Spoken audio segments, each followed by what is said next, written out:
everybody?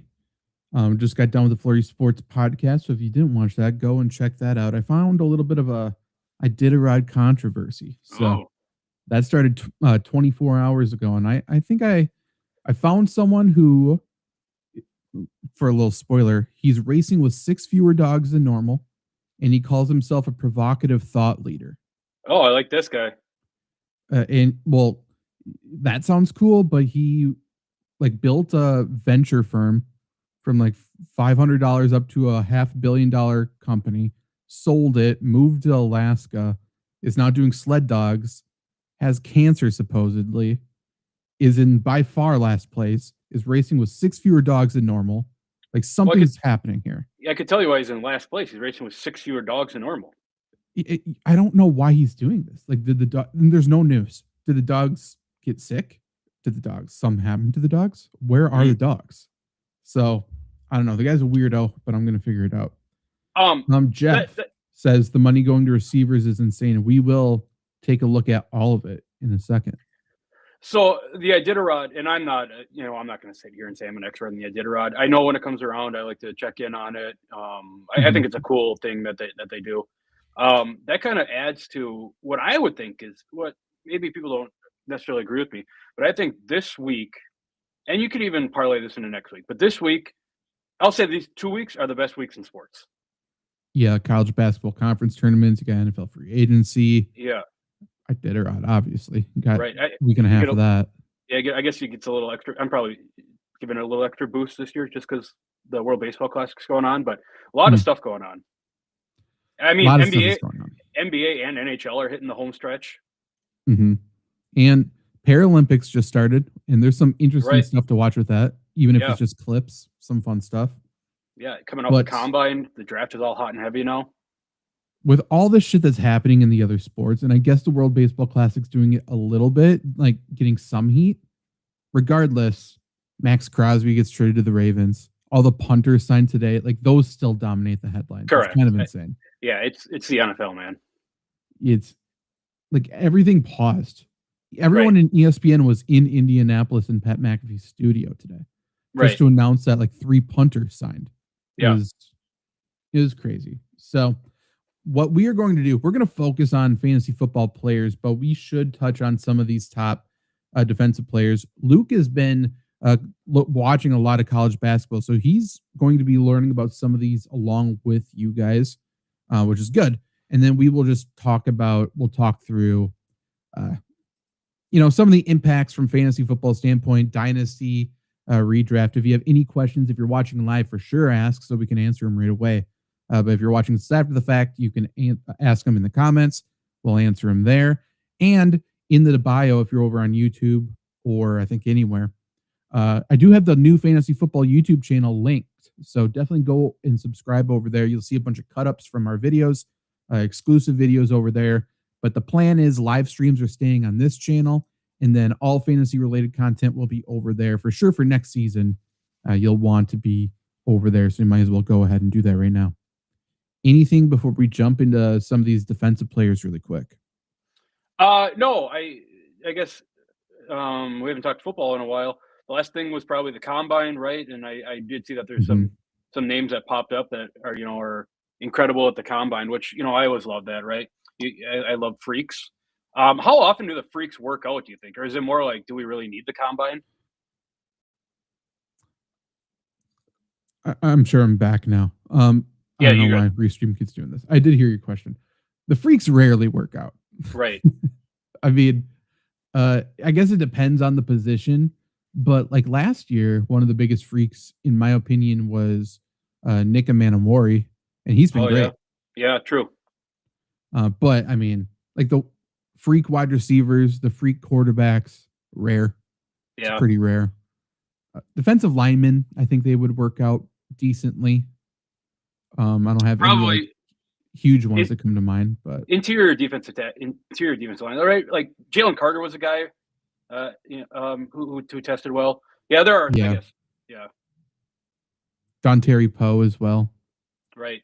It just seems like, and football's so weird, like the NFL, because each position is You have to know a different thing, and it's like a lot of mental stuff that people don't really take into consideration.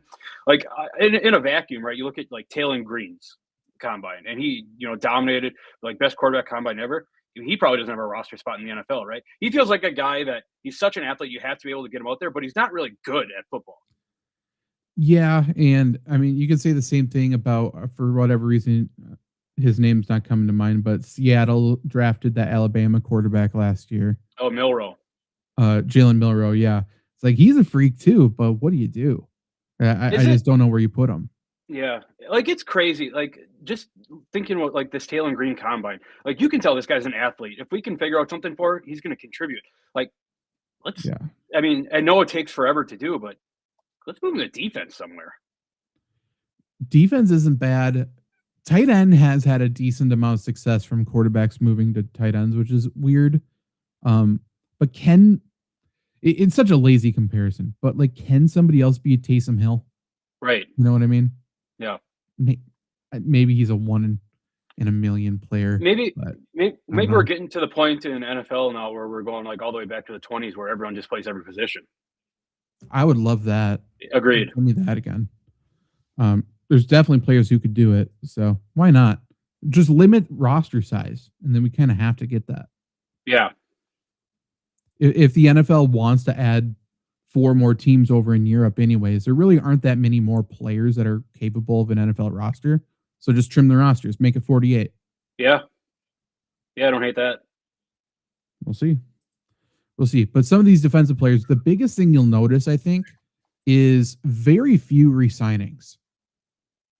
Like Yeah. a lot of players moving to a lot of different places. That was my big takeaway from today. It's what it looks like here. Like even like Jalen Phillips, awesome pickup for Carolina, right? Yeah. Odafe Owe. I think he's a good player. Is he $100 million guy? Not to me.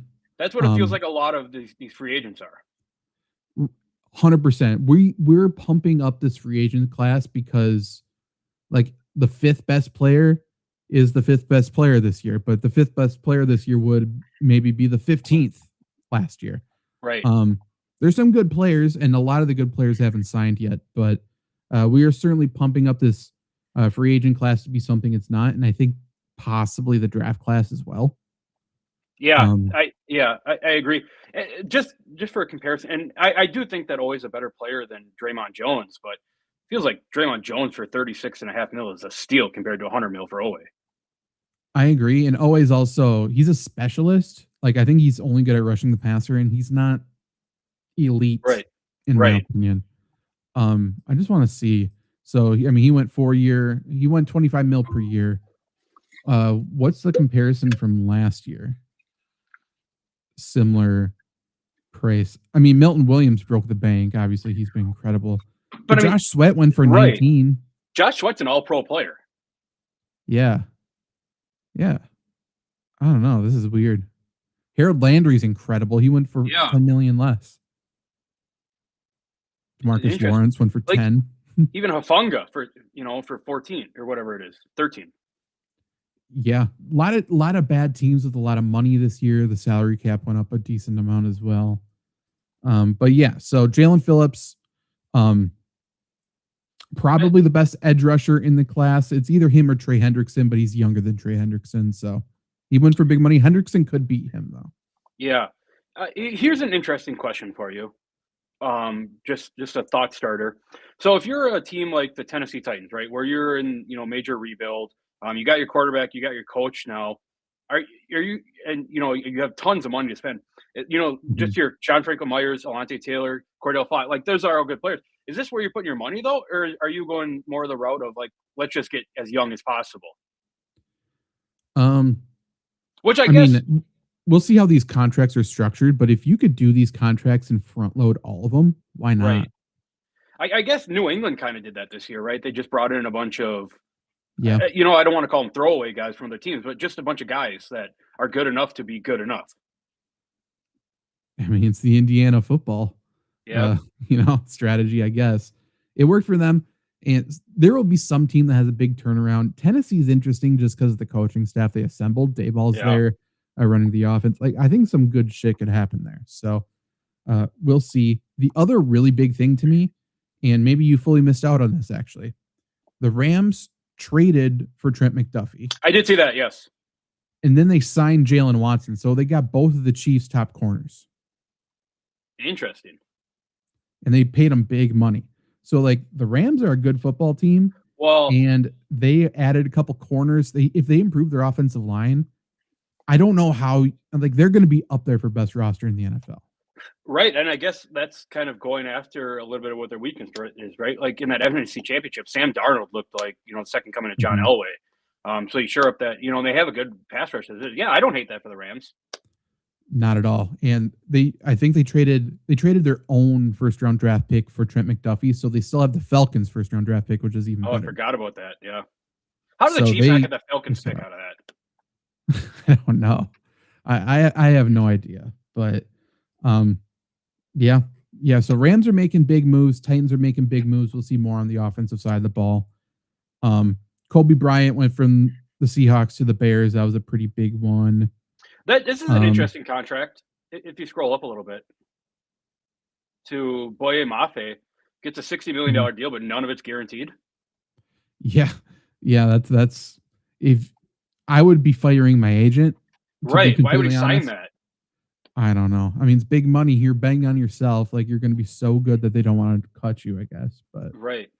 Yeah, that's disgusting.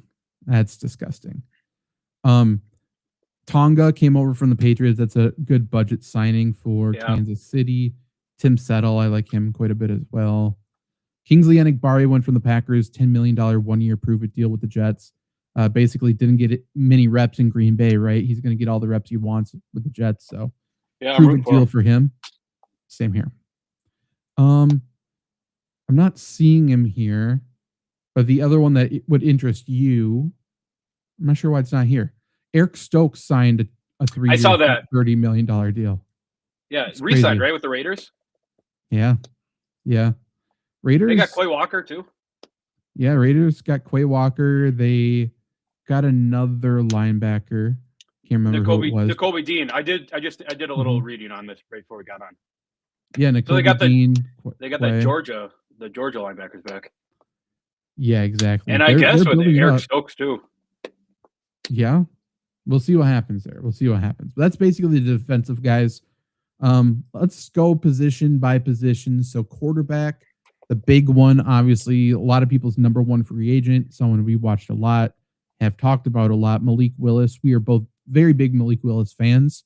He followed Jeff Hafley to Miami, 3 years, $67.5 million deal, all while the Dolphins are eating around $80 million from Tua as well. So paying a lot of money to quarterbacks. People are they have very mixed feelings on Malik Willis, but I think for the most part, everyone's very pro Willis and kind of fully just wiping away the Tennessee Titans years from their mind. I'm not saying that's right or wrong. But my question for you for fantasy, and people are very all over the board here as well. I think it's an interesting question. Would you rather have Malik Willis in Dynasty as your Dynasty quarterback, or Fernando Mendoza, who's going to go 1-on-1, obviously, in the NFL draft? So Malik Willis is 26 years old, I think. He'll turn 27 before next year. Okay. And Fernando Mendoza has got to be, 22, 23 years old? Yeah, he's a senior, though. So, yeah. Yeah. I'm probably biased, but, I mean, for fantasy purposes alone, like, the rushing upside of Malik Willis is incredible. And he's a good passer. Like, people don't really take that into consideration with Malik Willis. He's a capable passer. I think Fernando Mendoza is probably a better passer. Comes in, more polished, can make the throws. But I don't know if it's that big of a fall off from bringing Malik Willis in. And I know that the Raiders signed a center who everyone said the Raiders' offensive line's fixed now, which is crazy. Not true. But they got the best center possibly in the NFL. Right. So my thought on it is, how long is it going to take Fernando Mendoza before he's put him in your lineup and don't even think about it? In my mind, I just don't think he gets there this year. Right. I don't see the scenario where that happens. So I And I guess like both players too, by the way. yeah. So I guess to ride the fence on your answer here, like if I'm in Dynasty and I need to contend now, or I have a team that I think I can win, I think I'm doing Malik Willis. If I have a team where I'm looking, I'm like, I have some picks and some young players, then I think I'm doing Fernando Mendoza. Someone who I respect in the fantasy community said to do that trade, you would need a first round pick with Mendoza for Malik Willis.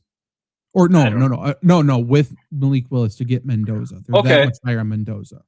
that's interesting And because I don't think I'm there. Mendoza has some rushing upside too. I mean, nothing towards Malik Willis, but Little. I think, he would be the sneaky athletic type of right, guy. But like he's more Brock Osweiler than Josh Allen it's fair. Right. in rushing, not to insult Yeah. him. But it comes down to like, is Mendoza a guy? And I think if you asked me right after the national championship, I would be way more pro him. Maybe I just need to see him play again. Right. But it to me, this comes down to which system do you trust more? Do you trust the Raiders to figure it out or the Dolphins to figure it out? And I don't trust either, I Right. guess, but I trust Malik Willis to make enough plays by himself. And Yeah. then like the players around him, like the Raiders, you have Brock Bowers. I don't know if I trust anybody else there. Right. The other thing that I've been seeing with the Raiders is like everyone's like, look at all these weapons they have, and they just named Brock Bowers, which incredible. Brock Bowers probably the best tight end, maybe not to Trey McBride. And then they named Sure. Ashton Genty. Ashton Genty is just going to run the ball. Like Mendoza's not going to throw 1,000 yards to Genty. No, right. And Genty's good. I don't think he's like outperforming his offensive line. Right. The offensive line is what turns me off. Exactly. And I don't think Dolphins is much better, but I do think it's better. Right. So can I throw one? I think one they're more? so close in terms of value, though. Those two quarterbacks. Like I think it's a debate we're going to have all offseason. Yeah. Can I throw one more quarterback into this Sure. conversation that I think is probably going to be the right? You take this guy, but Cam Ward, second year Cam Ward. I think you take Cam Ward and roll the dice on table play calling. Yeah, that's the difference maker for me. Like if you ask me to rank players in terms of how good they are, I think I may have a different ranking. But yeah, and we'll see. The Titans also went and got a wide receiver as well. I imagine they're going to add more. Yeah. Like they're building something around Cam Ward, and yeah, I like Dayball, and I like Saleh for the most part. Yeah. So yeah, I think he would be number one for me out of those. Yeah, I agree. Yeah. Yeah, I think I'm taking Malik Willis for Fernando Mendoza. But again, to your point, I think they're right in step with each other. Yeah. I don't know. It's so weird. I don't know, man. Just talking about Fernando Mendoza quick. Is he a guy? He feels like he's a guy who can come in and be the leader of a team, right? But he doesn't have like what that, I always talk about it. He doesn't have like that, what that Joe Burrow has. Like he's more of a nerd than Joe Burrow is, right? He's not as cool as him. Does that play any effect into how you perceive him? How I perceive him, yeah. In terms of actual, like how I think his success is going to be, it kind of depends on how the coaching staff operates. Yeah. If they are throwing him to the wolves and he's asked to be the head honcho there, like I don't think that works. Right. But even like who's another, like Kirk Cousins, I guess, earned his stripes, but even like a Tom Brady, he wasn't like thrown as like the leader right away, and even really ever. Like it was still Bill Belichick's show. I guess Peyton Manning's probably a better comparison that way. In terms of a brainiac, I think Peyton's the head coach. Like he did everything though. Yeah. Like he ran everything. He chewed people's asses out. Mendoza might have that. We just don't know it yet. Yeah. I worry he's too nice of a guy. But that's my point. I guess that's the point I'm trying to make. Yeah, like can you chew somebody's ass out if they're not in the right spot? So I guess just assuming, let's just say Max Crosby is still on the team. Max Crosby fucks up. Is Mendoza going up and screaming "fuck you" at Max Crosby? I I don't think so, but I Right. do get the feeling he's a different person behind, like, not Probably. in front of the camera. Yeah. Supposedly he went out like after winning and like even during their championship run, he went out for beers with the boys on town and stuff like that, which is Yeah. good. Right. Because he doesn't inherently feel like that type of guy. Right. Like he brought up someone asked him if he had a girlfriend or something. He said he has no time for girls. He wants to learn the playbook, whatever. Which great. But again, it's like that guy's kind of off. Yeah, yeah, I don't know.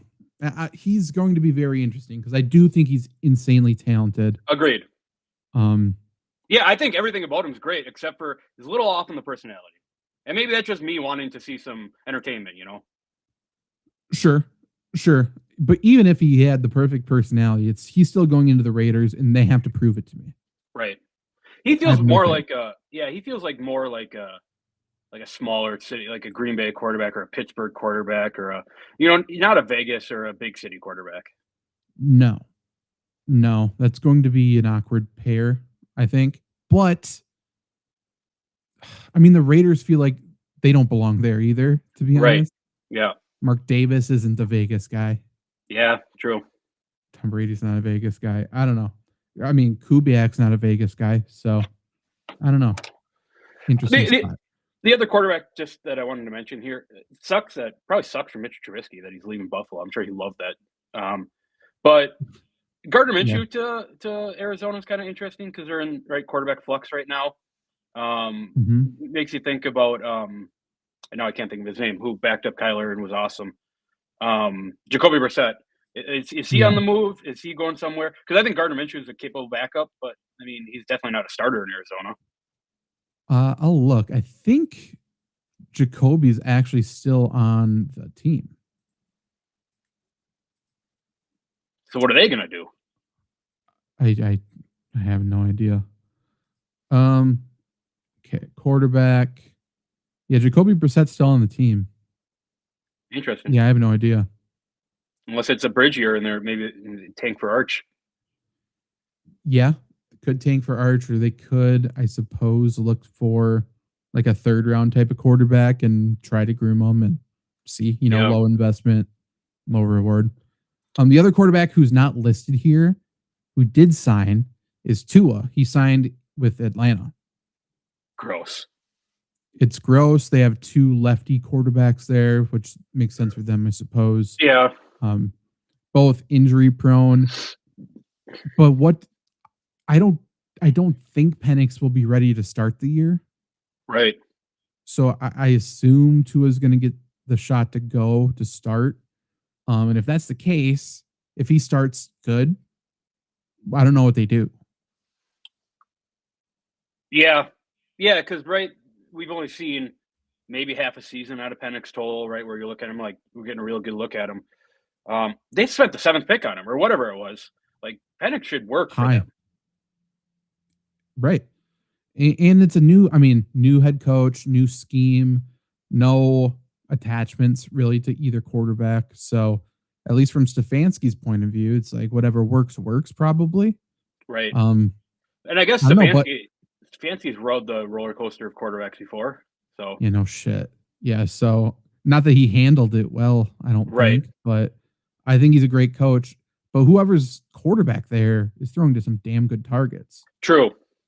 So like if Tua's starting the year, we'll do that quarterback by committee finder, like who's a quarterback going low in the ADP that you compare with somebody else going low in the ADP. Tua's going to be a guy that has good matchups to start the year, throwing to Drake London, Kyle Pitts. Yeah. We'll see who the second wide receiver is there, but it'll be Even Bijan too. there. Yeah, exactly. So we'll see. We'll see. I'm not sure. But other quarterbacks here that have signed, not a big deal. We still have, the Aaron Rodgers of the world, Kirk Cousins, see where they go. But the Steelers got a wide receiver today, so we'll talk about Aaron Rodgers, I'm sure, soon. Yeah. If so, as it feels like as this is a dynasty football question. It feels like this draft is maybe outside the receiver position. Receivers are pretty good in this draft, but outside of that, is there like you don't really love where maybe some of these guys end up. There's Jeremiah Love, there's Fernando Mendoza. Then at least at those positions, it feels like there's a little bit of a drop off. If you're a team in Dynasty and you're looking at this, you're like, I don't really love anyone. Is it a viable strategy to move the picks you have this year to next year when you have the Ryan Williams and the Jeremiah Smiths and the Arch Mannings of the world coming in? If you can stock up on the 2027 draft, I mean, that's what I'm doing. Yeah. That is, make no mistake about it. There's no smoke screen. There's no like looking through rose colored glasses or whatever. That's a good draft class. Right. It's going to be, I mean, you will see teams this year try to trade out of this year for next year. Yeah. But I think everyone's trying to trade out of the first round this year. Yeah. So like let's say you're sitting, you're sitting at like 103. You don't have a great team. Maybe you have a couple guys here or there.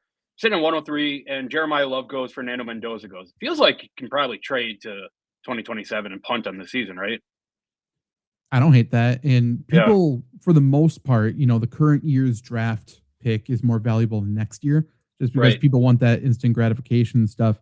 If you could trade first round for a first round and a player or something, do it. Absolutely. Looking at running back signings, there's one very gross signing and there's a couple other notable ones. Well, a few gross ones, actually. Let's start with Travis Etienne. He went from the Jags to the Saints. A lot of questions with what the Saints did today. First question is how. Second question is why.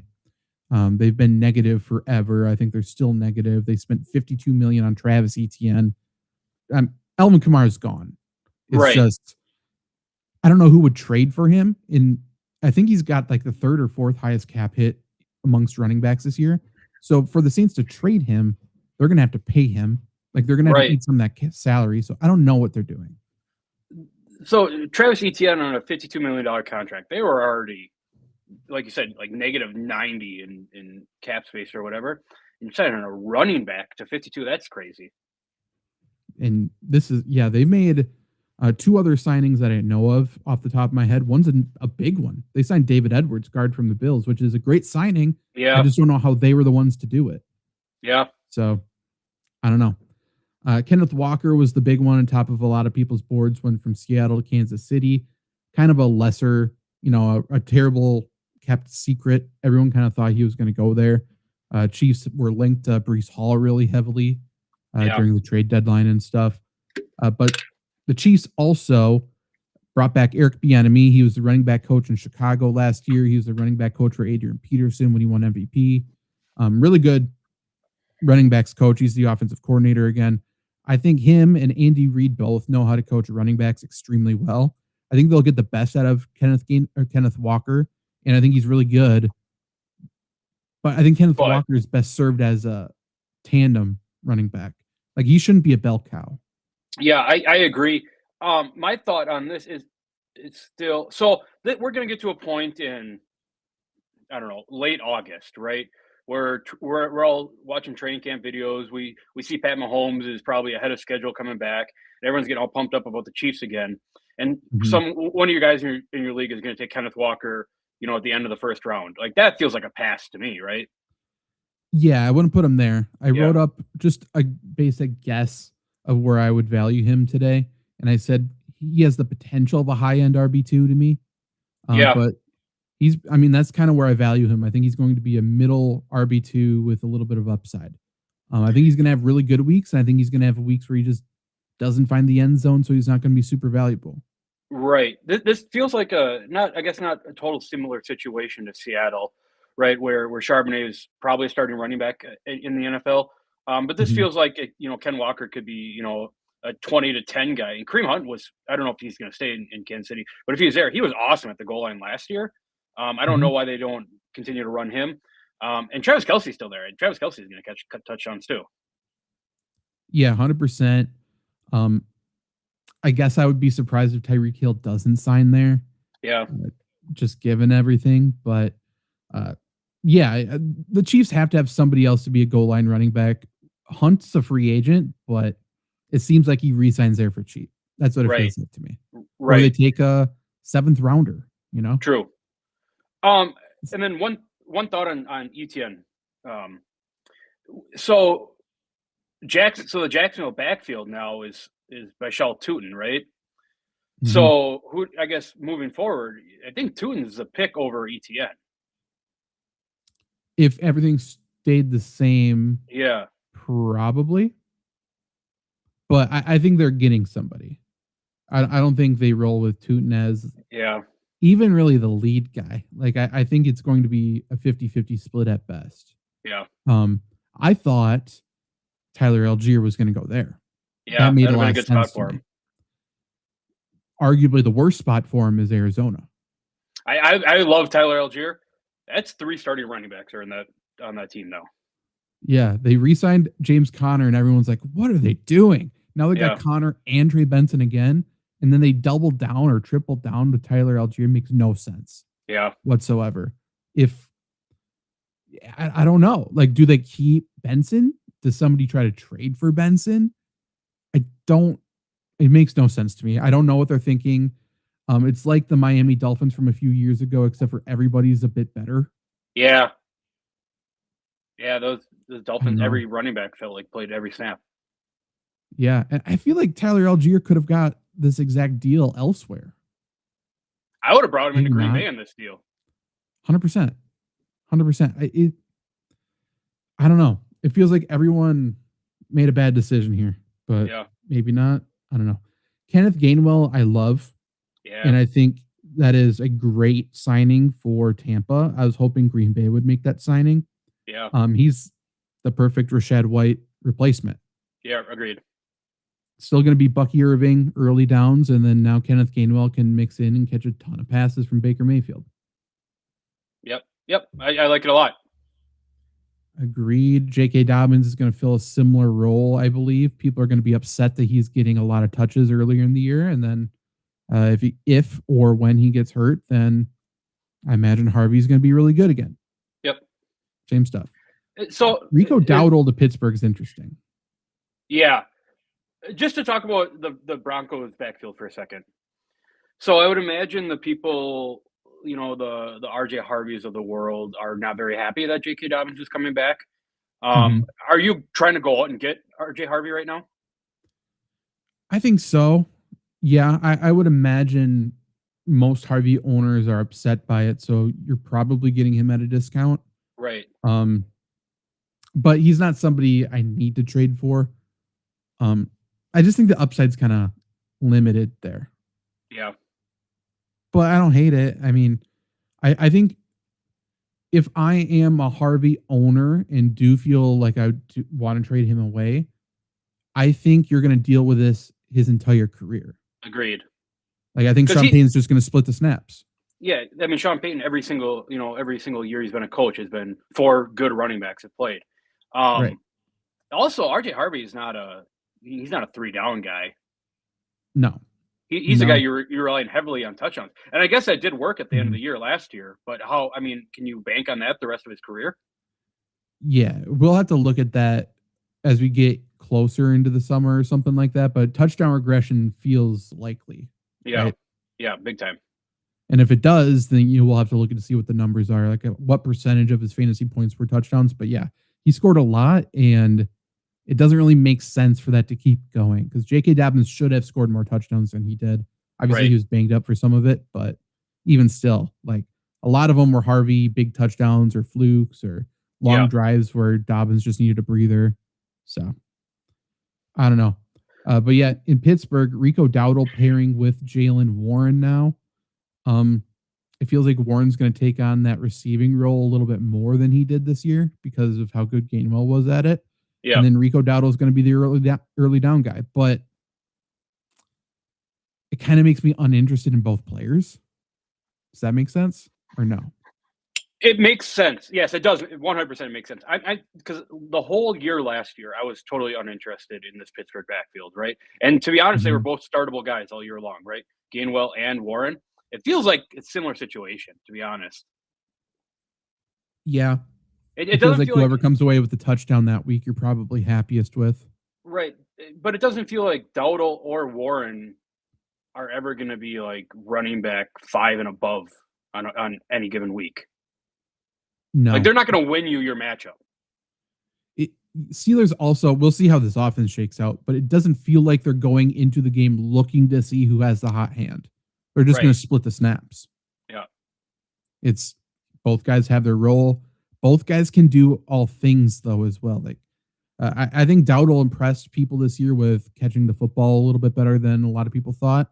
And then we know Jaylen Warren can do it all. So yeah, they're So is both this probably low end RB2s with upside. yeah, is this a situation where in redraft, if you draft one of them, you got to take them both?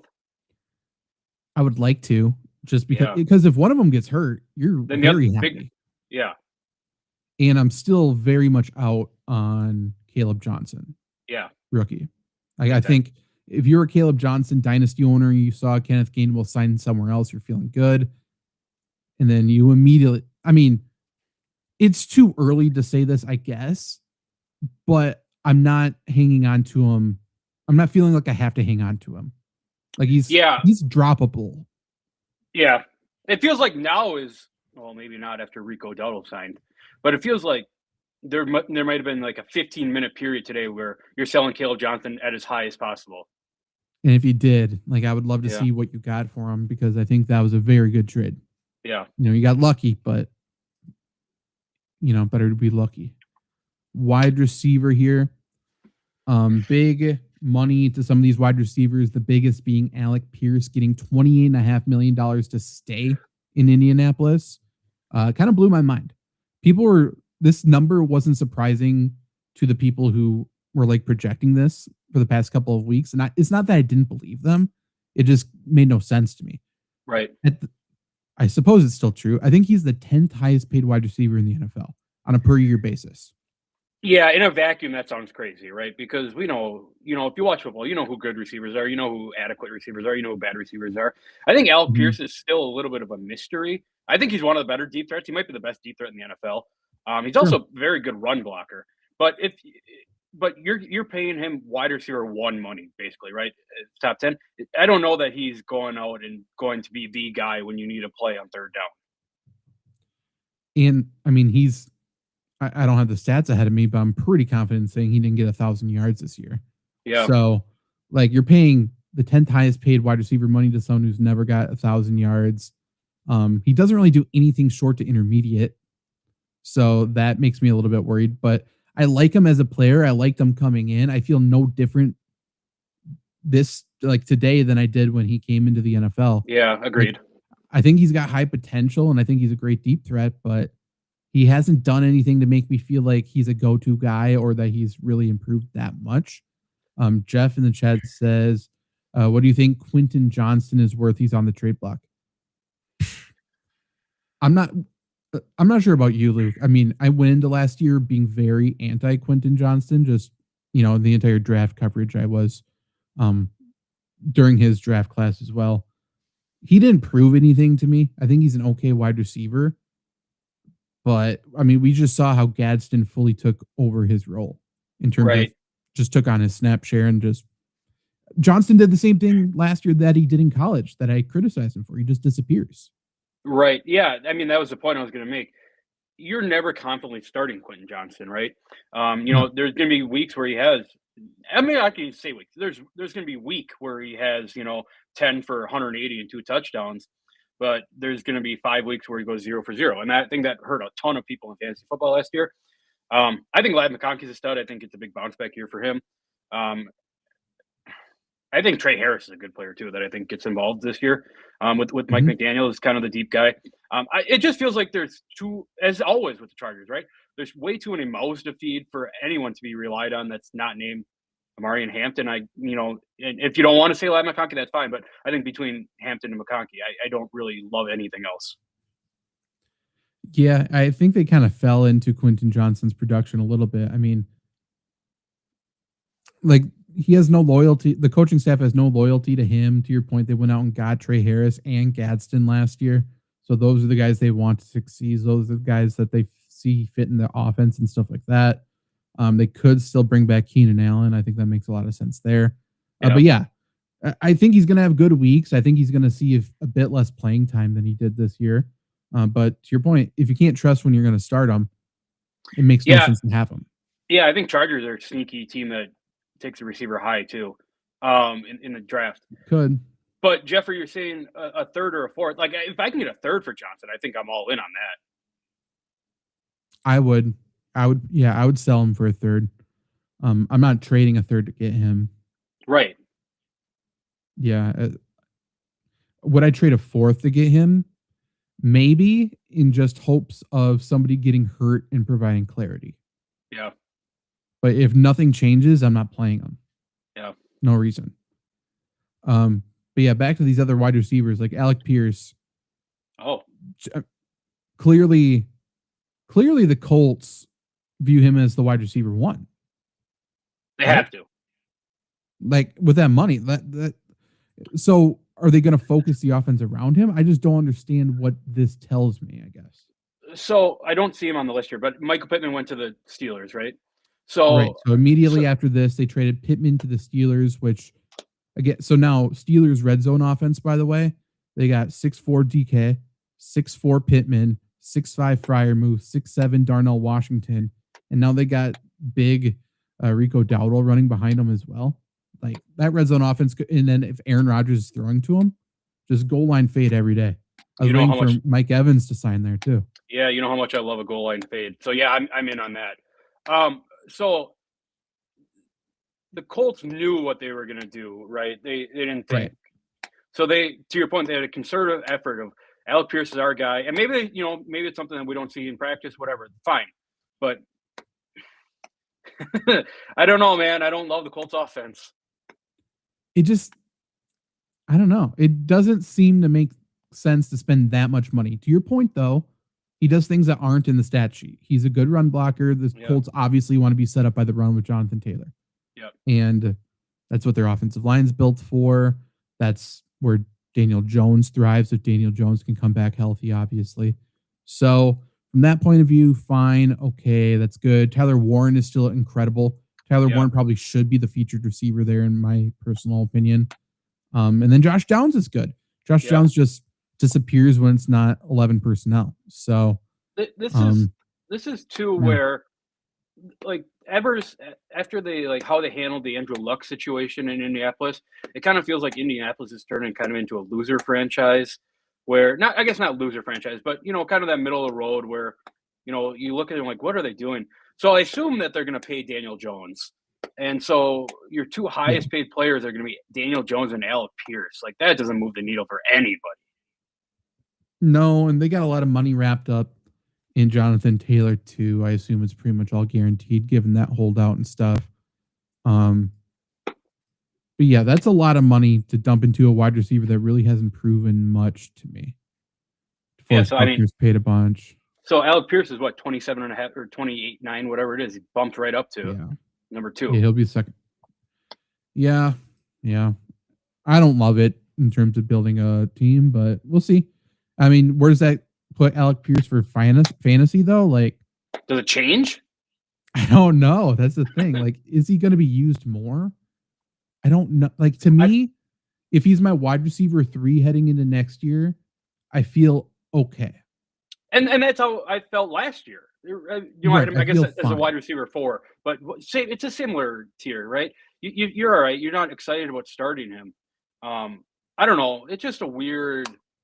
Like, what does he do? It feels like Michael Pittman does a lot more, route running and where he works in the field than Alec Pierce does. And we're saying Alec Pierce is worth more money than Michael Pittman. But hey, I don't know. They like him. I'm always in favor.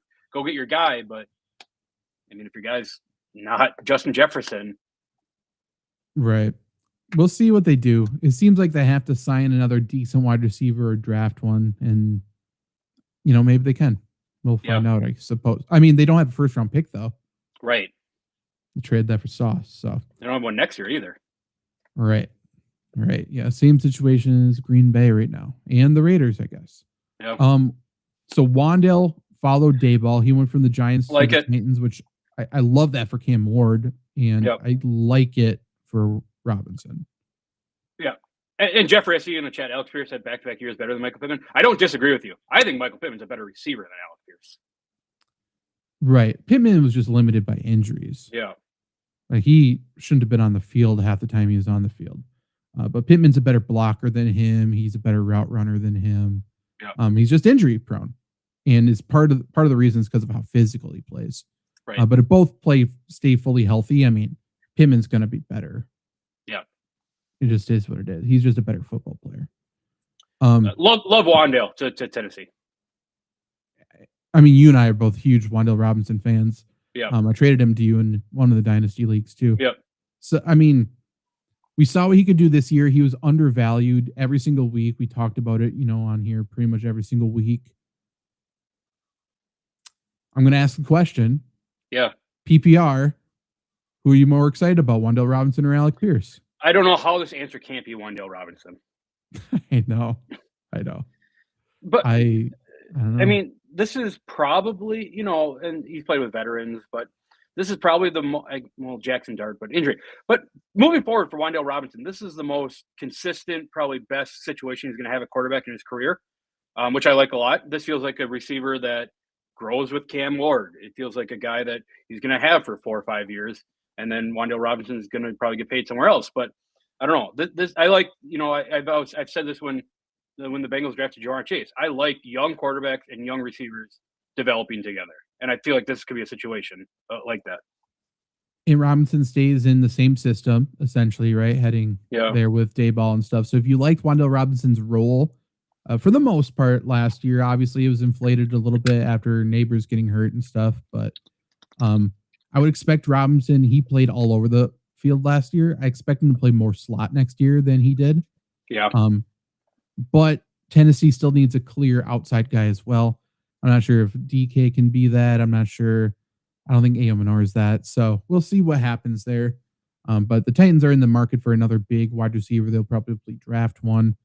And if they do, it's hard to say that they're not a candidate to fully 180. Right. They're such a terribly run organization, so maybe that'll hold them back. But we've seen just pay your guys, and they usually play pretty well. Yeah, if they can figure out any sort of, and I guess they have it a little bit, but if they can figure out some sort of consistency on the offensive line, and maybe a piece here, piece there on defense, like I don't think it's crazy for Tennessee to finish second in the division this year. No, definitely not. Both Houston and Jacksonville had a lot of issues last year. Yeah. So, and they both, played well to end the year, and could one of them just play badly next year and not have that bounce back for sure. Yeah. Comes down to CJ Stroud, comes down to Trevor Lawrence, comes down to a lot of things.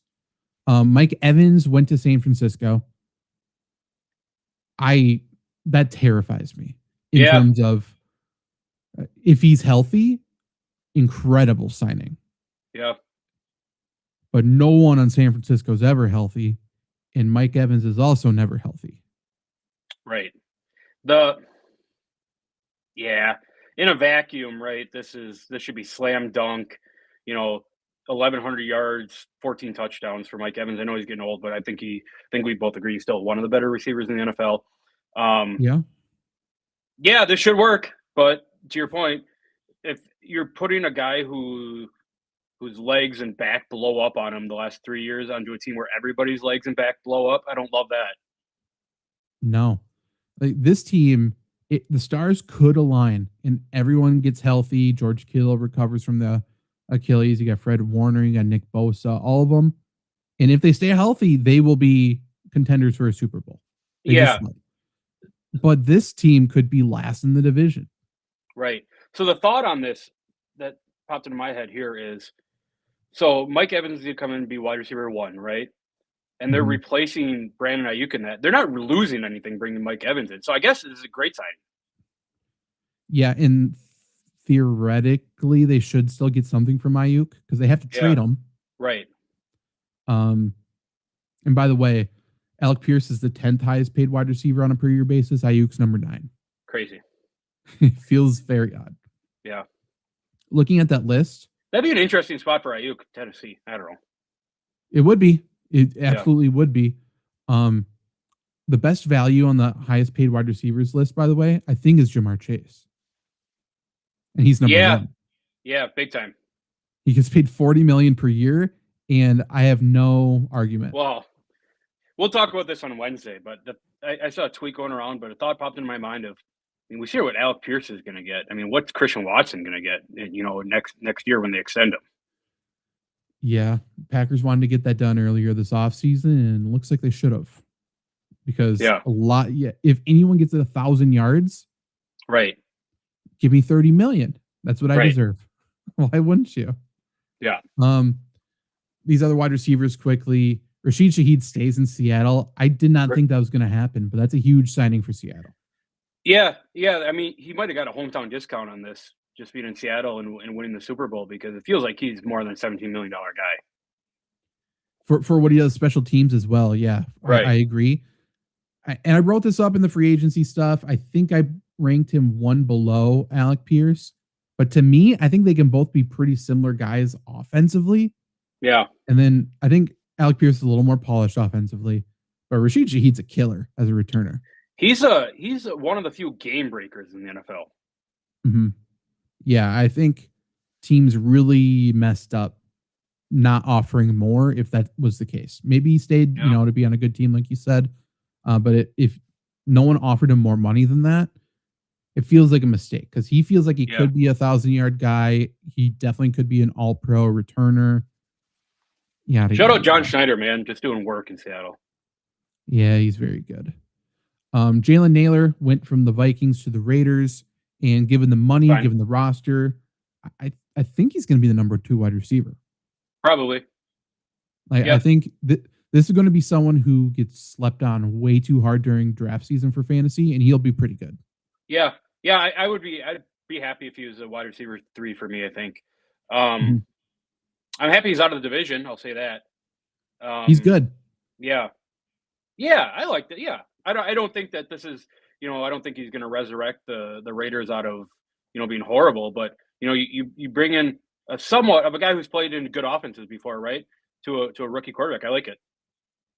Yeah, and just look at the 2 guys he played ahead of. Like, it's not his fault that he had to play with Jordan Addison and Justin Jefferson, you know what I mean?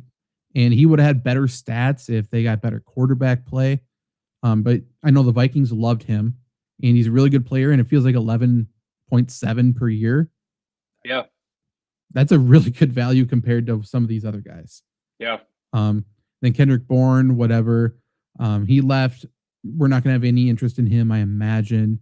Isaiah Hodgins is a good player. Zacchaeus is going back to Atlanta, I guess. Whatever. Tight ends. Isaiah likely followed Harbaugh. Yeah, so 3-year, $40 million following Harbaugh to the Giants. So, I mean, they had Theo Johnson, they had Daniel Bellinger, both guys getting some run last year. Isaiah likely very clearly is going to be that top tight end there. It sounded like he had a pretty high market as well. A lot of teams were really interested in him. So where does he? I don't know. Where does he fit on? I guess if we're talking about weapons, the pecking order for weapons for the Giants, surely behind Malik Neighbors. But is he? Yep. He's probably ahead of the running backs. I would say so. Like, I think, given the money, given everything, he should be that number 2 guy. Yeah. But I like Isaiah Likely, and he's really good when he's playing good. But he is so inconsistent. Yeah.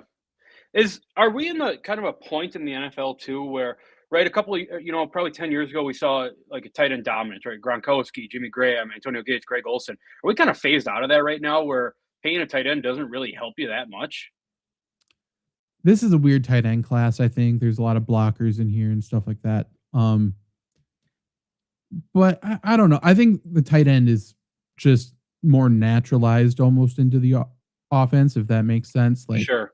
There's a lot of players who are technically tight ends who are playing wide receiver, and there's some players who are wide receiver playing tight end. So I think it's all just sort of blending together. My argument for this would be, I mean, if you look at the 4 teams that were left last year, right? The Rams, the Seahawks, the Broncos, and the Patriots. I mean, there's not really. I mean, we don't have all pros at these tight end positions. Is the point I'm trying to make.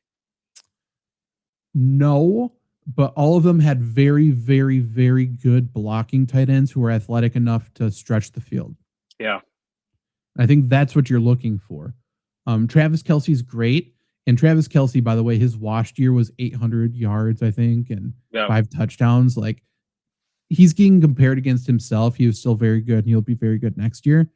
But Tight if end you 5 want to, finished in PPR. yeah, he was great. And he had a lot of bad plays that could have resulted in higher stats. He had multiple drop touchdowns, Yeah. stuff like that. But if you had to form the most perfect tight end right now in today's NFL offenses, it's like everyone wants George Kittle. Right. Everyone, they're forming George Kittle. That's why AJ Barner is so good. He's just a blocker who's athletic enough to catch some passes. You got, Sam Laporta's up there in terms of that similar type of role. If you can be someone who's on the field all the time, then that's where the value is. Yeah, defenses don't know what to do. When it's Kyle Pitts, and I was surprised that they tagged Kyle Pitts because I don't think he deserves that money. He's a good receiver, but when Kyle Pitts is on the field, guess what they're going to do? They're going to throw the football. And if he comes off the field, they're running the football. Like, it's not that big of a mystery. But when you get the play action going, when you can get tight ends blocking on pass plays and running routes on run plays and doing all that shit, it's like that's when the mastery comes in. And that's why you get, like, I think Austin Hooper had an awesome year for New England. He just didn't show up in the stat category. He goes back to Atlanta here. I think that's massive for Atlanta. Daniel Bellinger is obviously a blocking tight end. Charlie Kohler was really good for Baltimore. Blocking. He goes to the Chargers. That's going to help their running game a lot. And Cade Otton quietly has been super reliable. Yeah. But no Mike Evans in Tampa. I don't think that moves the needle for Cade Otton for me in terms of drafting him for fantasy. So let's just stay on Tampa, and I don't want to get away from Cade Otton, but I meant to ask this when we talk about Mike Evans. Who's the most valuable receiver in Tampa now? It's Ibuka. He was playing really hurt last year. Yeah, and he was good when he was awesome when he was healthy. Right. I think he gets back to that. I think he's a really solid football player. It'll be interesting to see if they draft someone somewhat early, because if they don't, like, Tez Johnson's going to be good, I think. Yeah, I just because I love Chris Godwin. I think he's an awesome football player. In redrafts, he's been drafted right around that, right? Probably that 6 to 9 range, around 6, 7, 8, somewhere in there. Feels like similar same time drafting right there again. Like that, it doesn't feel like Mike Evans leaving completely. Like now it's Chris Godwin time. Yeah, probably because of Ibuka, right? Probably. I think people just are hung up on the injuries, rightfully so. Yeah. But I think everyone just assumes, pencil him in for a minimum of a month out. Yeah. So I think you're seeing 6, 7, 8, round 6, 7, 8. I think he might go later. Okay. Legitimate. And I'll be happy to take him. Right. Because truthfully, if he's hurt, fine, I'll cut him. I don't care. But if he's playing, he's probably going to be good next year. Right. Yeah. Especially with Baker Mayfield feeling. I mean, Tampa's certainly going to have a better year next year. I would think so. Yeah. They better. They fired all their coaches, but they better. Yeah, hard to have a worse end of the year than they did. Just, you can't even explain it. I don't even know. I was so sure. Like, that was my Super Bowl pick, Baker Mayfield MVP, and it looked like that through the first 6 weeks, and then they fell off a cliff. They just didn't show up. Yeah. I would like to know what Baker was playing through. Yeah, true. We know he was hurt. Yeah. And I don't think that was all the issue, but like Bucky never came back right. Offensive line wise was weird. Yeah. Mike Evans was out the entire time. The other tight end here I didn't mention, I guess, and it adds to the confusion that I have. Noah Fant goes to New Orleans. Why they do that? Yeah. I don't know. I don't know, man. He's going to be their 4th tight end? Yeah. I don't know what they're doing. Yeah. It's such a bad staff, such a weird team. Charlie Kohler with the Chargers, it helps their run game a ton. They brought in Alec Ingold, right? He's back with Mike McDaniel. That feels like it's big for Marvin Hampton. I would say so. And I would guess they try to split that up. So Najee Harris, I think, is a free agent. So we'll see if he resigns there or what they do. But yeah, whoever the RB2 is there, he needs to be owned. Because if Hampton gets hurt again, they're just going to be great. It might be Vidal still, I guess. So let's assume that Vidal's RB2 and Harris goes somewhere else, whatever. Harris is not in these plans. And Amari Hampton's healthy, ready to go to start the year. Feels like a Mhm. first round, end of the first round, start of the second round pick. I'd be fine with it. Yeah. Yeah, like if he's healthy, it would be tough for me not to rank him. He won't be lower than RB7. He'll Right. be higher, I assume. So yeah, I like him a lot. I mean, you and I both liked him in college too. So again, we might be biased, but I think he's a really good football player. I think he should catch more passes next year. Um, yeah, he'll be great. We don't need to talk much about it, but just looking at some of the offensive line stuff. Again, Raiders gave a bunch of money to Tyler Linderbaum. Not that he didn't deserve it, but everyone keeps saying the one talking point that someone got from an offensive lineman today, because every network said it. The thing you got to do with a young quarterback to set him up for success is to get him a good center. Maybe. I don't know. I don't think anyone really knows what that means. Right. Yeah, Well, everyone's just gonna. I disagree. I disagree too, but everyone's just going to look at, I guess, what Philadelphia did with Jason Kelsey and Jalen Hurts, right? And that's such a different situation. Jalen Hurts is such a different quarterback than every other quarterback. Um, Yeah. but to your point, like, yeah, agreed 100% that Tyler Linderbaum should have got paid. He's probably the best center in football. Yep. Um, and I brought this up at the start, but like people are saying, oh, Raiders finally have some offensive line. I mean, we've talked about it before. Like, center is that's where you hide, right? It doesn't have as big of an impact on the offensive line as every other position. I guess that makes sense, right? They're in the middle. They it feel like their job is to call out, what the defense is in, what linebackers are in, what techniques Yep. the defense line's in. You snap the ball and you chip. Yeah, I think a lot of the people saying, having a good experienced center is because of that. So Mendoza can just not have to do the line calls because a lot of quarterbacks will set up the protection, do all of that, and it'll probably be Linderbaum doing that for them next year, Yeah, and just takes one thing off the rookie quarterback, which is good. That's yeah, great, but you can get away in terms of just on-field physical talent. You can get away with the center being your worst one. right, If they know the game, great. And you could have non-centers do the line calls. You could have the guards do the line calls. That's happened. right. So it doesn't necessarily need to be the center. But yeah, centers in the middle. They can chip. They can help on both guards and do all that.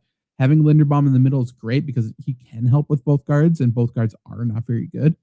But yeah, $81 million is a lot. I assume it's very front loaded. We'll see. Yeah, Good again, signing for the Raiders, but they have a lot of holes to fill. and that was the point I was going to make. I don't want to make this sound like I'm bashing Tyler Linderbaum because again, I think he's an No. awesome player. But if we're looking at the offensive line and looking to spend money on the offensive line as the Raiders, it feels like you go with a tackle instead of a center. Yeah. If you find a tackle nowadays, by the way, like a legit tackle, Right. I'm not sure if there's a cap on how much money you should pay them. GM of the year. Yeah. Like I just don't know how they've just become very rare breeds, I guess. I don't know. That's why Rasheed Walker, I'm fascinated to see his number. Agreed. Because he's a fine football player. And that's no bash against him. He's an okay tackle. Yeah, you talk and you listen to any. I have just having SportsCenter on. I've listened to free agency stuff, and everybody far and away is Rasheed Walker is the best tackle in this free agent class. I'm like, that can't possibly be true. I know. I think it might be. Yeah, that's the thing. Like, there's very few, man. And if you have one, no one lets them hit free agency. You just don't do it. Rightfully so. Exactly. Shout out Jeffrey. Linderbaum and Powers Johnson could be a good pairing. Agreed. Yeah. Good friends with him. I like him a lot. Good dude. But again, okay, 2 down. Let's 3 more to go. 3 more. Yeah. And the tackles are still issues. You definitely need a good tackle just so Brock Bowers doesn't need to sit in and chip all the time. Go run your route. Talked about David Edwards. That's an outstanding signing for the Saints. I don't know where they found the money, but he is one of the best guards in the game. I wish the Packers brought him back to Wisconsin. Do they still have Terron Armstead? He might have retired. Okay. Let me look really quick. He's getting up there. I know they don't have Trevor Penning anymore. They have Moaga at 1. Oh, I don't hate Moaga. No, he's a mauler. I like him a lot. Yeah. He'll move bodies. Tyrone type of I player. could be like off on 5 years about Terran Armstead here. Yeah, so I think Nick here, I remember he's from like Old Dominion or something. I think he's probably starting at that other tackle. He's an okay player. I like him a decent amount. And then they have Kelvin Banks. Oh, I like Kelvin Banks. Yeah, he's a good player. Forget Okay. he's there. I don't hate this. Then they got signing. No, then they got Edwards, they got Ruiz, he's decent. And at center, Eric McCoy is actually a pretty good player. Yeah. So their offensive line's not going to be that bad. It's just I don't know where they found the money, and I don't know. I guess I don't know. Yeah, but now that I think about it, like that's not a bad offensive line. Like I don't hate ETN. No, it wasn't that bad of an offensive line last year either. Right. So ETN will be fine, and they're certainly setting up Shuck for success. Yeah. We'll see. If they run a lot of 12 personnel, I think that could be a very interesting run blocking offensive line. They may still be in the market to go get another running back. We'll see. Zion Johnson, I think, Jeff said interesting because of his injuries. It's true. I think he's a solid player. And the Browns Browns offensive line of old is gone, man. Like they had an awesome offensive line. They may have to replace 4 or 5 this year. Yeah. It's not good. A lot of good linemen still out there though. Siumalu went to Arizona. He's whatever. Illuminor. Oh, Lions got their center. Yeah. And honestly, Cade May is going for 3 for $25 is a good deal. I think that's a really good budget center for Detroit. Detroit didn't have a lot of money, but he started most of the games for Carolina last year, so he ended up doing pretty well. Biotish going to Chargers is great. John Simpson going back to Baltimore is really good. So far, so good, I think. And I just saw Larry Borum went to Detroit. I didn't know he signed, so I'm interested to know that deal, actually. So Braxton Jones re-signed for 1 year, looks like. But yeah, a lot of decent offensive linemen still available. For whatever reason, looks like Sean Ryan's deal wasn't there. I've seen Sean Ryan reported as 3 different positions, but he's the center, most likely. Center or guard. Without Elton Jenkins, give me a center. Right. People called him a tackle. And then Schefter also called Rashawn Gary a D tackle multiple times. I don't know what's going on. That feels like not a mistake. It feels like agenda pushing. Yeah, and here I'm going to get on my soapbox and talk about how I hate scoops, guys. Like Schefter, I saw a notification that from Schefter, there are questions about what New Orleans is going to do with Alvin Kamara. Why are you getting paid to say that? Of course there's questions. They just brought in a new running back. That's all he does. Like, if he doesn't have an answer from one of the agents, like, he asks the questions as his answers. It's so dumb. Right. I hate Schefter. Another scoop. He's the biggest hack in sports, I think. Yeah, another scoop thing that I got pissed off about was all week I've been hearing or I've been reading about Malik Willis. Dolphins have no way they can sign him. They don't have enough money. These scoops guys just don't get good scoops. They don't get good scoops, and they don't know the sport. Right. They don't know the business. They don't know what they're watching on the field. They know nothing. They say what they're told. Yeah. And that's it. Yeah, not a fan. Lot of linemen available though. Taylor Deckard not re-signing in Detroit. That was kind of a shock. Rasheed Walker, Elton Jenkins out here. Yeah, shout out. Taylor's terrible. I mean, shout out Rasheed Walker. He's going to get paid after getting less than $1 million last year. You know, shout out. From 7th rounder to $20 million per year. That's pretty damn good. Feels like Jets re-signed Elijah Tucker. No. If they didn't, they definitely need to. Yeah. If he only goes for 12 per year, by the way, someone's getting a deal. He's good. Keem Robinson's pretty good. I'm wondering where he signs. He's been around forever. Batonio's incredible. Yeah. He's still good. Braden Smith's a good player. You know my thoughts on Mekhi Becton, but seeing him at 26 years old, that gets me going a little bit. He's got something left in the tank. Yeah, him and Faalele, right? Basically the same fucking player. One-time Super Bowl champ, Mekhi Becton. True. Yeah, that is true. It'll be interesting to see where he goes, actually. I wonder if he goes back to Philadelphia, just because. I don't know. A lot of veterans out here. Trevor Penning's available. What's his name? Jenkins from the Bears, who went to Tevin Jenkins. If he gets 2.3 million, that'll piss me off. Because he's one of the best guards in the NFL. Yeah. Like he was terrible at tackle.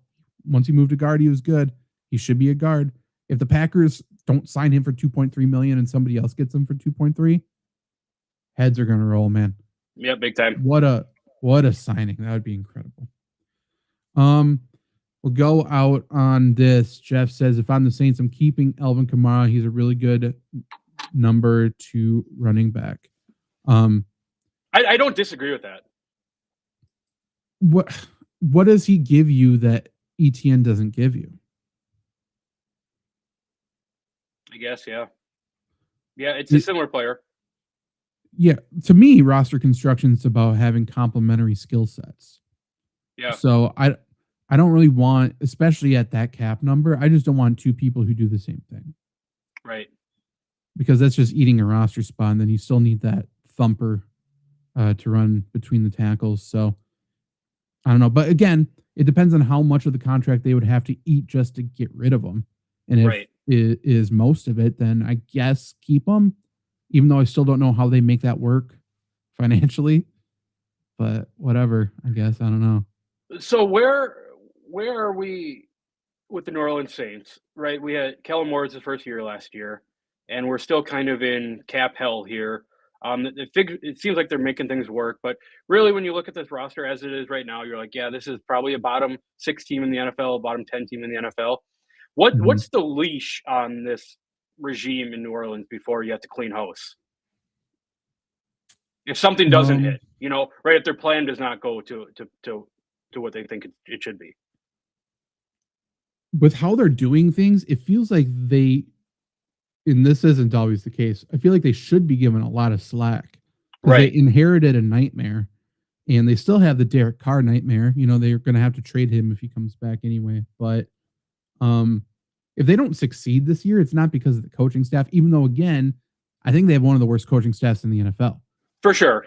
So maybe the owner, the general manager, whatever, I think maybe they know that. And if someone becomes available who's better, they just get rid of them. Yeah. But I think they should have a long leash. I'm going to guess they get scapegoated. Probably. But if they succeed, they're in a division. They could do that, right? If they make a run and almost make the playoffs or something, it'll be interesting. Yeah. I don't know. Because the defense, I think, is going to be bad. Yeah. Offensively, it relies on Shuck's shoulders, but good offensive line, good running back, good tight end, decent wide receivers. So if Chris Olave stays healthy again, I think offensively they'll be competitive. Yeah. Yeah, they won't be. Yeah, I agree. They won't be total, I guess talking about in a fantasy aspect, they're not totally stay away. No, they're not stay away. And if their defense is as bad as we think it's going to be, that's better for it. Only fantasy. helps them. I mean, yeah, look what Olave did to end the year. He was great last year, and he was someone's like he's really tough to back. If I owned it, it was like if I had him, I'm playing him. If I don't have him, I'm not going to trade for him. I just can't do it. He's an interesting player in Dynasty, right? Because he's still young enough where he's definitely valuable. But I mean, it's always we're going to go back to one hit and he's out of the NFL. Yep. And doesn't even need to be on the football field. It doesn't even need to be a football play. It could be friendly fire. It could be anything at this point. He's just had so many concussions that. I mean, it could be in practice. It takes one thing. It takes one dickhead, wanting to knock him out. Right. That's it. Yeah. I don't have any shares of him in Dynasty. I don't either. Have any interest in going to get any. I don't either, but I see the value. For sure. In redraft this year, I don't know. What is he? Around wide receiver. He's mid-round or mid wide receiver 2. Yeah, he's probably around that wide receiver. Like if we're, ranking the receivers, he's definitely higher than wide receiver 20. Yeah. I think he's between like 12 to 18, somewhere in there. Do you rank him or Tet McMillan higher in the division? Oh, I think Tet McMillan. But again, I never had Chris Olave. I'm probably biased against Chris Olave. I think I don't want to deal with the risk of one injury, but that risk is a great reward. Now, if I throw one more in there in the division, what about Emeka Egbuka? My gut says I'm going to rank Egbuka highest, but it'll be easier for me to say that during draft season just because I am banking in potential missed games too. But on a per game basis, I may say Olave is best per game. Yeah. Yeah, I don't hate that. I don't think he has that much competition. They'll go get somebody else, but like Johnson doesn't scare me in terms of production. Vele obviously doesn't really scare me. The running backs don't. So I don't know. And he seemed to have a good connection with Shuck, obviously. Yeah. Yeah, I don't know. It'd be an interesting team. That'll be a team to, see what happens between now and August 28th or whatever. Jeffrey, maybe the Saints can get something out of Spencer Rattler. I don't disagree with you. It just feels like where we're at in the NFL right now, and Zach, you can tell me if I'm completely wrong on this, but it feels like where we're at in the NFL, I don't think there's a ton of good quarterbacks, but I think there's a ton of teams that have their quarterback. I don't know that there's places where quarterbacks can go that teams are like, we really need a quarterback. I think yes to a point. I think a lot of people are hitched to quarterbacks, and I think a lot of people have invested in quarterbacks lately, but we just had 10 coaching changes, I think. Yeah. So theoretically, that's 10 situations right there who aren't fully committed to a quarterback. Even Miami, right? Like Miami just paid Malik Willis. It's still a year. You can still get out of it. I would imagine, I don't know. Malik Willis's deal has to be backloaded, right? This feels like a 1 year. We saw what you did in a couple games of Green Bay. Show us what you can do, and if you do it now you get your money. Well, we can see how much is guaranteed. I think around 2/3 of it was guaranteed. Oh, okay. Signed. It was 67.5 mil deal, 45 guaranteed. So yeah, 2/3 guaranteed. I mean, that's a lot for a quarterback who, again, who's really played 5 games. Yeah, he started one game last year. He played over 50% of the snaps twice, lost both games. Not his fault, but lost both games. And again, I fully believe in him. But if I'm running a multi-billion-dollar corporation, I'm not throwing all my chips in on that guy. Yeah, fair. Why would I? Yeah. Especially after what just happened with Tua. Screw that. Yeah. But good for them. If I'm them, I don't know how you didn't go Joe Flacco, Gardner Minshew, draft a quarterback. Right. But I don't know. This could work out. It's going to be a fun Madden team. Malik Willis and Achane. We do have details on his contract. So this year, it's all backloaded. This year, it's an 8.6 mil cap hit. Next year goes up to a $29 million cap hit.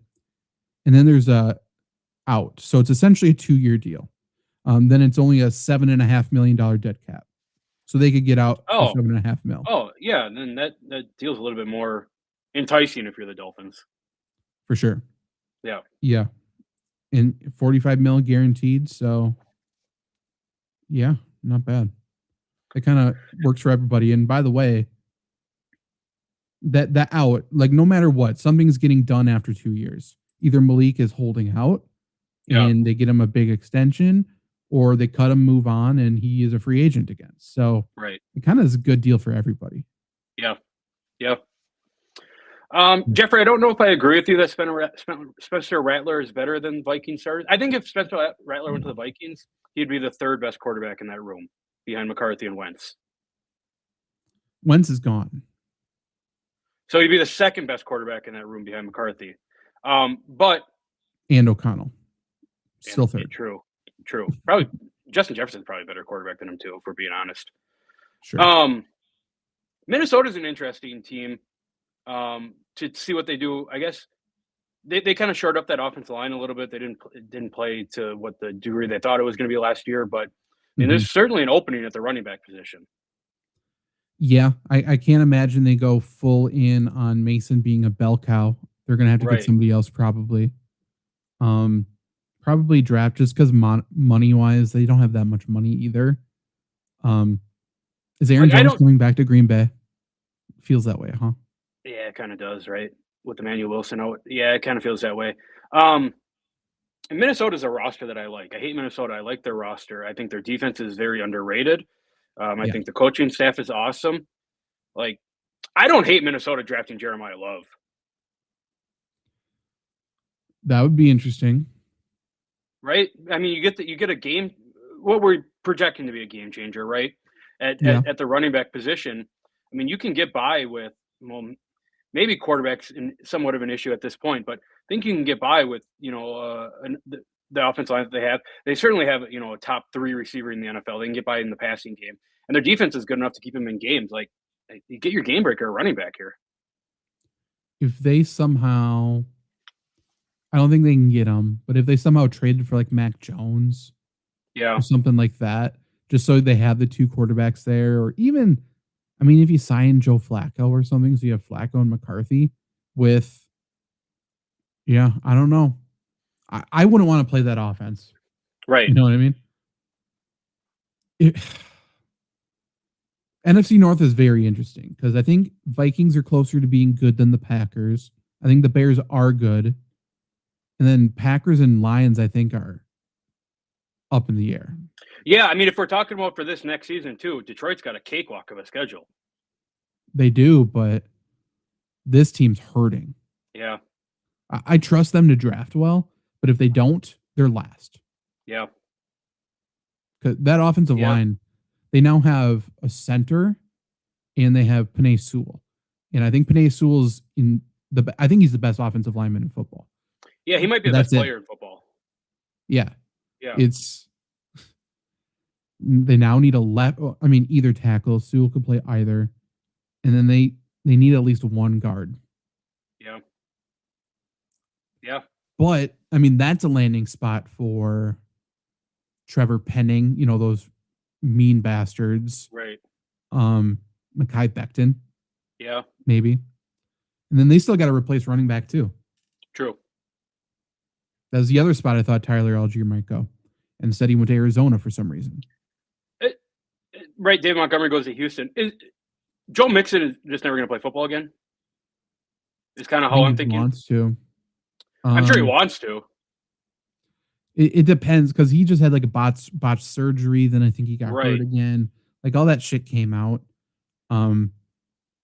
If he recovers, I think he's fine. Like I don't think it's like a degenerative thing. It's not like a Todd Gurley situation where the more Yeah. time passes, the worse you get.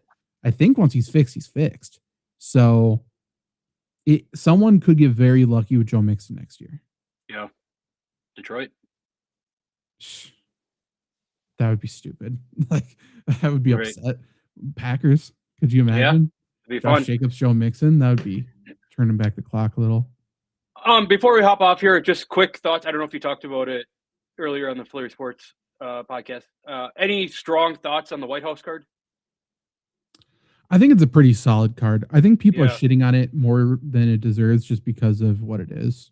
Right. I think it's good. And Gaethje Yeah, I on do it too. is what it needs to be.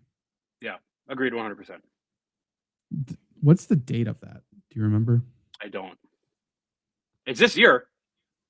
Yeah. UFC White House. That's still such a ridiculous thing that's happening, but Right. UFC Freedom 250. June 14th. Oh, I think okay. that's International Fight Week.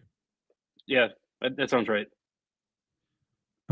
Yeah, Ilya Tapura, Gaethje, Pereira, Gane, Sugar Sean, Zabi, Rufy, and Chandler. Chandler's great.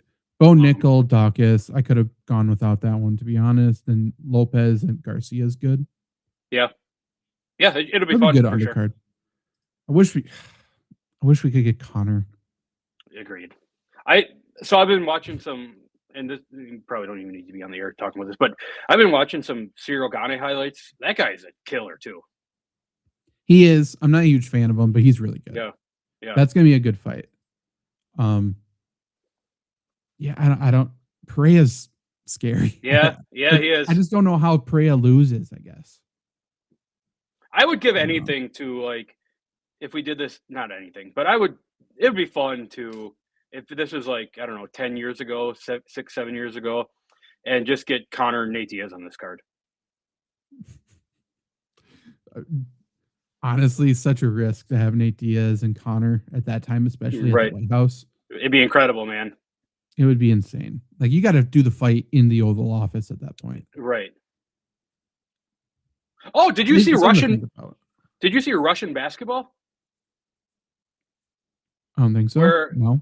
where they play? It's basketball, but they just beat the shit out of each other. Oh, really? Yeah, I haven't seen. I've seen other sports of theirs similar to that, but I haven't seen Yeah. basketball. maybe it's not Russian. I don't know. It's got to be Eastern European, I would guess. But I'll find a couple. I'll send it to you. It's wild. We need to do a show just looking at some of these crazy, like new or just foreign sports because I have a bunch right now too. Yeah. I messaged Trevor about one because he's a big soccer fan. There's something called Omega Ball I was watching. Okay. So it's soccer, but it's a circular field, and then Okay. 3 teams are playing at once. Yeah, I like that. It made it so much better. It was just Yeah, more I like- chaos. I like that a lot. So there's 3 goals, not just 2, and then subs coming in from everywhere. And yeah, it's so much better. Is that something where like that's probably perfect? Like you probably can't add 2 balls to that. I mean, shit could try. I'm Right. fine with that. That'd Like- be fun. Yeah, like a 1 minute thing, or that's a penalty thing instead of like Right. a penalty box in hockey. You just add another ball. That'd be fine. Yeah. That'd be interesting because there is. Be weird if one team has possession of both. Then That'd be fun. yeah. I'm very interested in that sport because there has to be some unspoken like alliance you make if one team's going crazy, you know. Right. But then having 3 teams at once playing, it kind of means every game is good. Right. Like I can't imagine there's a blowout. Yeah, unless you make an alliance. Right. Well, even still, like if one team Even is still, winning right. 5-0 to 0, Why would anyone align with them? yeah, wouldn't you want? Yeah, let's just make sure they don't score any more goals. I don't know. I'm interested. I need to watch more Omega Ball, I guess. Yeah. The other thing that I thought about the other day is you remember when it was Raiders Chargers last game of the season that they would have tied, they would have went to the playoffs, both of them, Mhm. and it came down the exact moment where you just take a knee and they tie. That was kind of a Right. crazy situation. I don't know how. Like, how do we even get in that situation? Right. It makes no sense. One, I hate that people were talking about they could do this and they kind of were doing it. But 2, how is the NFL that lucky and good that it comes down to I that? know. Yeah. Like, I get the people saying it's scripted. I really do. Because it doesn't, Right. I don't know how it keeps giving. Yeah. And how can no other sport do it? Yeah. I don't know, man. It's incredible. Do you think it's because everything's condensed? You only get 17 games? I mean, That- it makes that it every- better, but Right. still. That every single play basically matters? But even still, like the way they set up the schedule ahead of time, Yeah. somehow they always know. Yeah. Well, yeah, I guess you even look back at this year, right? We knew, in May, we knew that it was going to be Steelers Ravens week 17. And it happened to be that winner gets in, losers out, and they get a missed field goal, and then a game-winning field goal. Mm-hmm. Or somehow, like Aaron Rodgers joins the Steelers, and the Steelers are playing the Packers that year. Yeah. How does Yeah. that happen? It's Micah Parsons, same thing. It's crazy. I know. Like, I don't know how they do it. Yeah. But that's why it's the greatest show on TV. There's rumors the NFL may expand into Canada. What's your thoughts on that? I would hate assume Canada. they do it. Yeah, I hate Canada too. They cheat. I think it makes sense. It doesn't make sense if they do it where there's an international division and Canada's included in Europe, which could be the thing. If So that's if they the did, case, I hate that. yeah. So just to go along with this train of thought, you get another division. It's gonna be what, 4 teams? We'll say it's gonna be 4 international teams. So it's gonna be what, like Canada, UK, Mexico. France, and Mexico. That's a crazy division. Yeah, they can't do that. Yeah. If they have a division overseas, which they want to do, it has to be a full division over there, and then they'll have a U.S. home base. They'll have a international base where their home games are played. Right. Then, if they do expand into Canada, which they've been trying to do for over a decade now, and then Mexico, they've been trying to do for at least a half decade. Do you just add those two? Do you add multiple Canadian teams? Do you move one of the teams already? I don't know who you would move, I guess. It feels like if they expand to Canada, in my head, the way that it works is you get 4 Canadian teams. Which I don't know if they can support. Right. I mean, they've only ever supported. I mean, just for baseball, it's just been the Blue Jays. For I guess Montreal had a team, but they collapsed. It's been Blue Jays. They can only get one baseball team. In basketball, I guess too. Yeah. I wonder who's the most disposable NFL team currently. Jacksonville Jaguars. Still the Chargers. Who? Jacksonville Jaguars. Probably. I guess they kind of got Jaguars or Chargers. The Jaguars got something going now with Trevor Lawrence a little bit, right? They have actually something to rally around. But it felt like for 10 years, it was every offseason was Shad Khan was going to move to London. Yeah. If they move, it would have to be to London. It wouldn't be anywhere else just because of his ties. Right. We have the Chargers could move to like Vancouver or something. I don't know. I still think the Chargers should move back to San Diego. Maybe that's some nostalgia, but I agree. It makes more sense, even though they didn't get any fans there. Right. Jeff says, I think it makes a lot of sense because American football comes from Canadian rugby. Browns or Bengals, one of the Ohio teams can move. The issue with those two is their fans are too diehard. Even when the Browns are terrible, which is always, they sell out. Yeah, and they're the staple of the NFL. I mean, they've been, from the old days too. Yeah. I mean, they got rid of their team already once, and then he already came back. So if another they crazy took the team NFL from them story. twice, that'd be crazy. Yeah. Yeah, another crazy NFL story is just Cleveland packing up and moving in the middle of the night. Baltimore did it. Or Baltimore, yeah. This will be my last thought, and then we can end the show. So now that we're on this expansion thing, NBA obviously is going through expansion talks. It feels inevitable at this point. For the Seattle Supersonics, and I wrote about this in the article. Let's say Seattle Supersonics get an expansion franchise. Do they get all their history back up until they became the Thunder, or is that all Thunder history? For other teams, it transfers with the ownership. So like the Texans have ownership over the Tennessee Oilers jerseys, right. Not the Titans. So I think it would be the same thing. Like OKC has the championships and all the awards and all that from the old Sonics. It wouldn't be the new ones for whatever reason. Because even the Browns, like the Ravens, have the old Brown stuff. Right. It's really a weird thing. Like for just like in this scenario, like because Seattle Supersonics, they had good teams, good ABA, all that stuff, and that gets to the Thunder, which feels kind of dirty, right? But it makes sense. Like Thunder evolved from Seattle, but then you look at like Kevin Durant was drafted by Seattle, but he's a Thunder player. Yeah. I wonder if you could somehow buy history. Right. You know what I mean? Like would a team be willing to sell that? And is that possible? Maybe in the Thunder's case, maybe they would now because they're so fucking good. But if they were, dog shit like they were 5 years ago, I said there's no way they're selling that. Right. Yeah. You can't do that. Do the Thunder have jerseys from the Sonics hung up, like retired there? I'd imagine so, right? Probably, yeah. I'm gonna look that up. Yeah. I would guess so, I guess. No, only one retired number. Oh, however, the franchise recognizes the retired numbers from their time as the Supersonics. So they recognize them, but I guess they don't have them retired. I don't know. Yeah, it's probably mostly unavailable numbers, but not on display. Yeah. Hmm. Yeah, I don't know. NBA is definitely going to have an international team. Yeah, I would assume so. If I they, would you be more as a NBA someone who likes NBA history as well? Would you rather have the Sonics back or the Vancouver Grizzlies as like a different Sonics. Vancouver team? Really, I Sonics. love Vancouver. Yeah. I mean, they're both good, I guess. Um. Do we need the Trailblazers? No, but I mean they have history. They They have a do. championship. Yeah. The Spreewell, I Rasheed Wallace days, I like.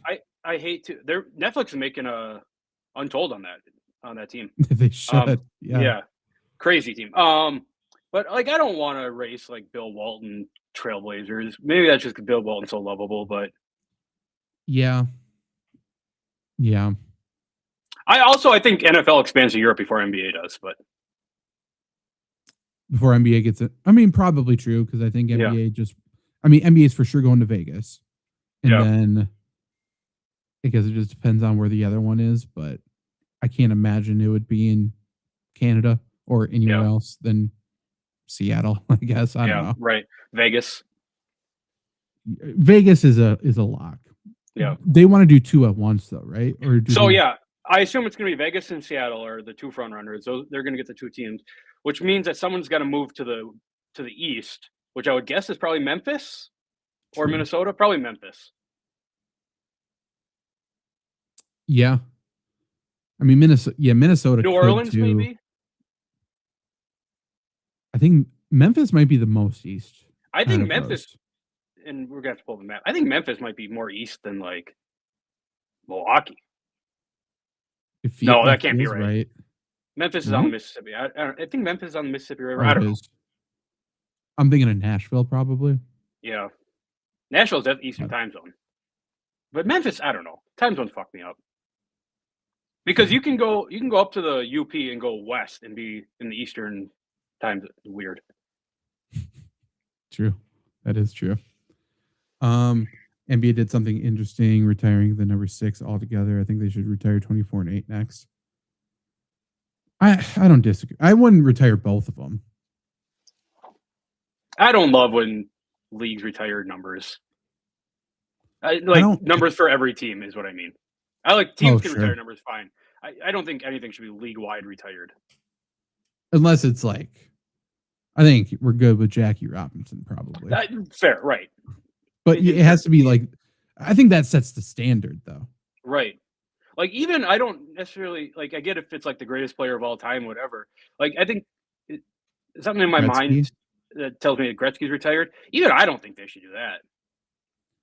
probably not. Well, it takes history away from those teams. Right. Because it feels like if you're retiring a number, like Gretzky played 80s, 90s, right? So you're saying that nobody is going to get to that height ever again? Maybe I mean, there's just no Gretzky's hard. I mean, Gretzky and because does the NBA didn't retire 23, right? Miami Heat have 23 retired, which is They crazy. do. They do. But no, it's not league wide retired, no.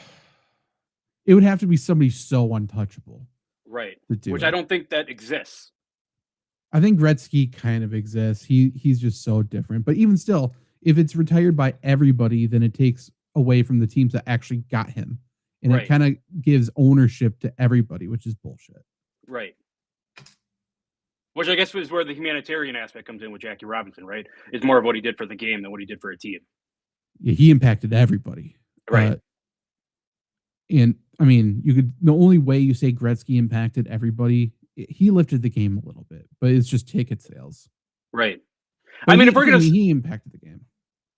yeah, if we're gonna say that Gretzky impacted, like, lifted the game for hockey, I mean, I think we can say the same thing about like Jordan for basketball. I think Jordan more because he And if brought it. I mean, he brought basketball internationally. right, and if we're gonna even be more specific about who influenced the most people, like I mean, Yao Ming for just brought China to basketball. I mean, It's true. that's 8 trillion people. And never again, Right. except for like Liang or whatever his name is. Crazy. He said, "Told the Bucks don't draft him," and they drafted him. He's gone in 1 year. Like, what the fuck do you think was going to happen? Yeah, crazy. We called his bluff, and Right. turns out he's telling the truth. Yeah, I don't know.